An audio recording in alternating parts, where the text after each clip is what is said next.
The last quarter of 1968 may well be termed the most significant 3 months in the 10-year history of the American space program.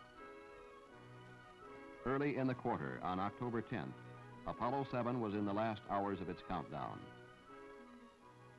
That same day, 10 miles away, Apollo 8 was moved from the Vehicle Assembly Building to Launch Pad A at Complex 39 for its flight in the latter part of the quarter.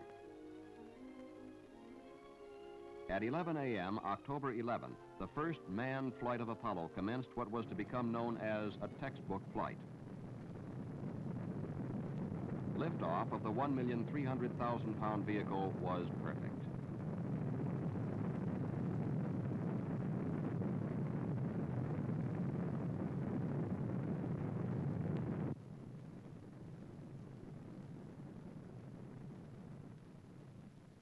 Separation of the first stage occurred at 2 minutes 25 seconds after launch.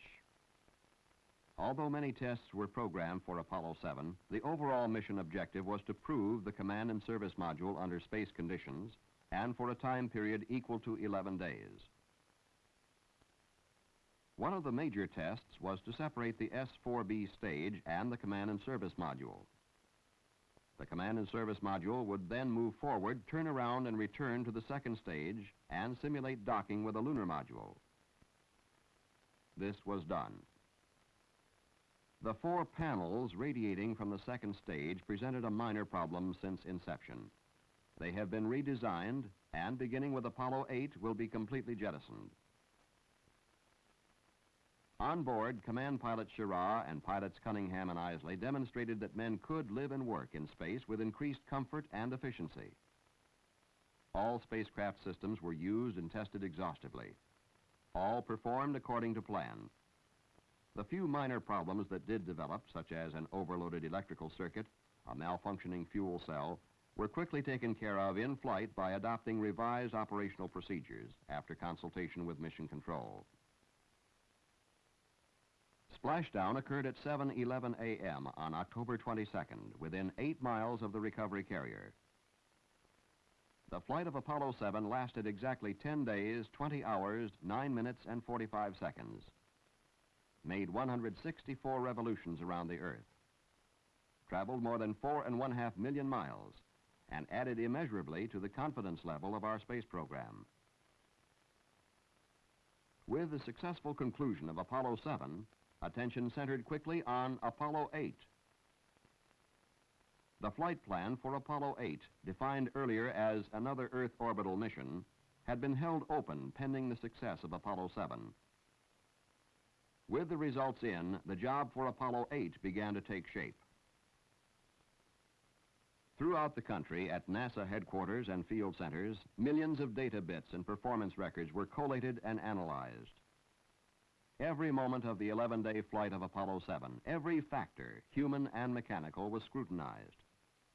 The near-perfect performance of Apollo 7 was scientifically confirmed. Then, following a review of previous Apollo flights, and after a thorough assessment of the total risks involved and the total gains to be realized, the decision was made to send Apollo 8 on a flight to lunar distances and perhaps into lunar orbit. On December 5th, Apollo 8 was on schedule and began the critical countdown demonstration test. The test is conducted in 2 parts. The first part is a full dress rehearsal of all launch activities to T-9 seconds.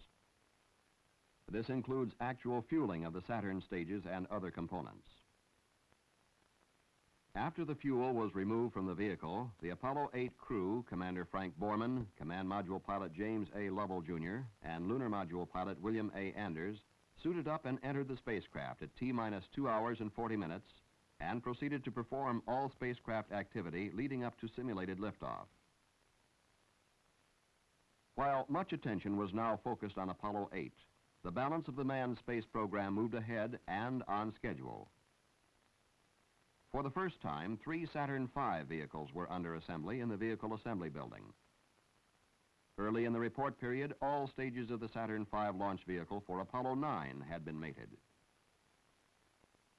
The Command and Service Module arrived at the Manned Spacecraft Operations Building in early October. Among the important tests performed were the unmanned and manned altitude tests, which involved both the prime and the backup crews. The lunar module for Apollo 9 also underwent vigorous testing. Of special interest was the lunar landing gear. The legs, extended here, are folded in and under the lunar module during launch and lunar trajectory. By the end of November, all components of the Apollo 9 spacecraft had been man-rated. Mating to the launch vehicle took place in early December. Apollo 9 is scheduled to move to the launch pad on the 3rd of January, 1969. In another bay of the vehicle assembly building, Apollo 10 was beginning to take shape as the report period ended. The last components, the second stage and instrument unit, were delivered on December 10th and 13th. As the quarter ended, Apollo 10 was on schedule. In the next high bay, the tools and hardware were being made ready for Apollo 11. The lunar module for this spacecraft has been received at the Kennedy Space Center and is now undergoing tests. Also, during the report period, launch complexes 34 and 37 were temporarily deactivated. This was a result of the closeout of the Saturn 1B program after the Apollo 7 mission. The facilities will be kept on standby for use in the Apollo Applications program scheduled to begin in 1971. At the Michoud Assembly Facility, the last two Saturn 1B stages are under assembly. Upon their completion, this portion of the facility will be placed on standby status, retaining minimum personnel. The Apollo Applications program moved along a broad range of activities. The major milestone during the quarter was the successful completion of the preliminary design review for a modified lunar module. In this design, an Apollo lunar module ascent stage is being modified to serve as a control station and carrier for the Apollo telescope mount. At Marshall Space Flight Center during the quarter, engineering development tests were performed with a Saturn 1 workshop full-scale mock-up in a neutral buoyancy simulator. The objective of these tests is to evaluate workshop hardware design under conditions simulating a zero-G environment. Here being tested is the hardware for sealing openings or penetrations in the aft dome of the stage. The sealing of these and other openings is necessary so the stage can be pressurized for human occupancy and conversion to a workshop. Near the end of the quarter, on the morning of 21 December, Apollo 8 stood with all systems 14, go. 13, 12, 11, 10, 9. We have ignition sequence start. The engines are armed. 4, 3, 2, 1, 0. We have commit. We have liftoff. Liftoff at 7:51 a.m. Eastern Standard Time. Liftoff was exactly on schedule.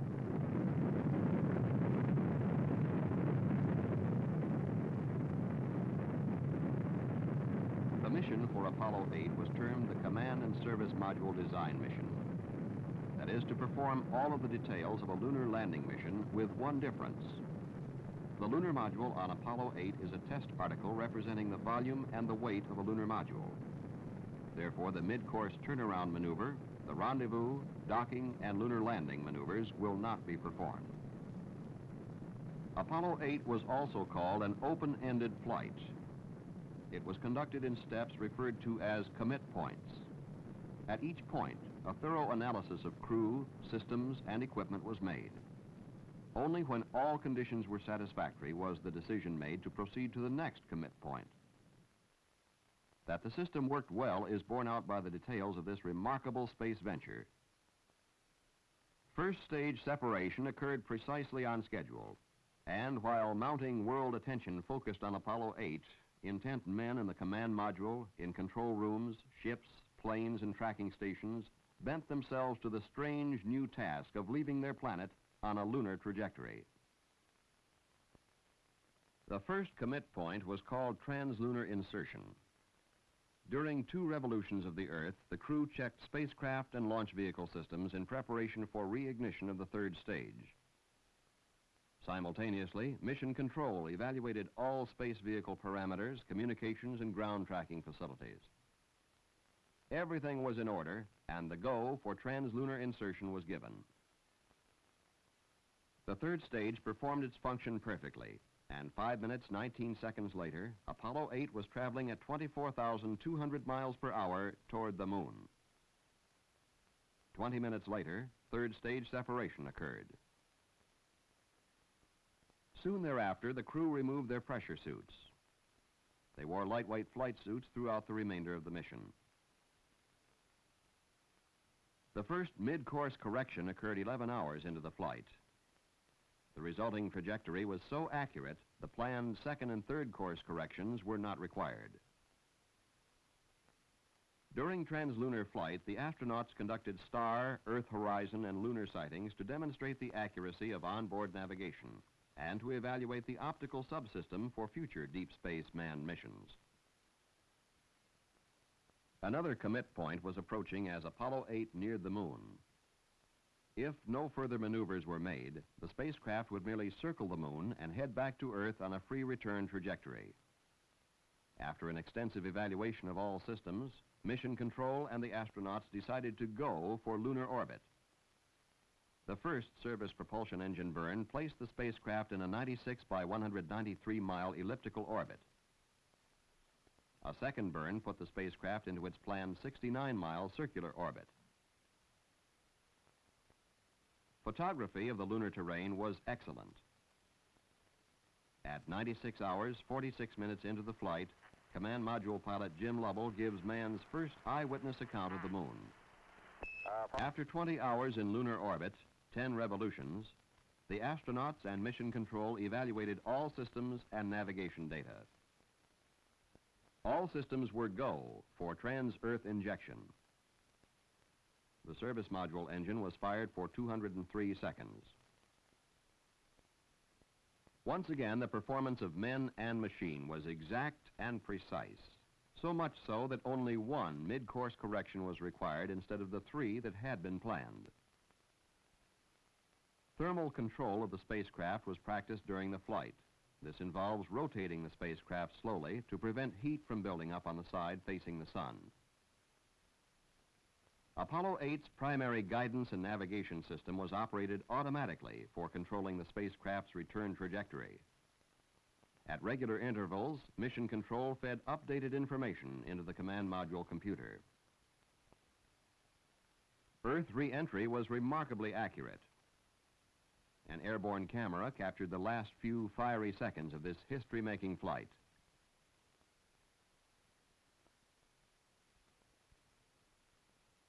The spacecraft splashed down in the mid-Pacific exactly on schedule and within 5,000 yards of the carrier Yorktown, and brought with it the inescapable conclusion that man can travel, navigate, and communicate in deep space with confidence and precision.